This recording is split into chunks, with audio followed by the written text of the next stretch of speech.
पूरी दुकान की जूतियां चेक करने के बाद खातून को पसंद एक भी ना आई। बोली, भाई वो वाला डब्बा दिखाओ।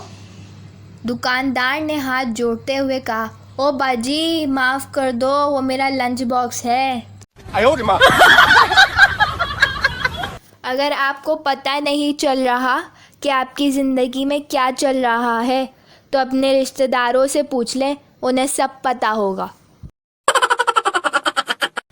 नई रिसर्च, 10 औरतों के चेहरे पर दुनिया की महंगी तरीन क्रीम लगाई गई और 10 औरतों को शॉपिंग कराई गई।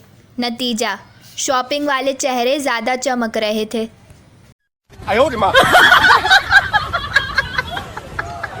गरीबी की भी हद होती है। मेरे मोबाइल में एरोप्लेन मोड की जगह साइकिल मोड आ रहा है। ग्रामर की टीचर, तुम नाच रहे हो, हम नाच रहे हैं, वो सब नाच रहे हैं, बताओ ये कौन सा ज़माना है? शागिर्द, बेगैरती का।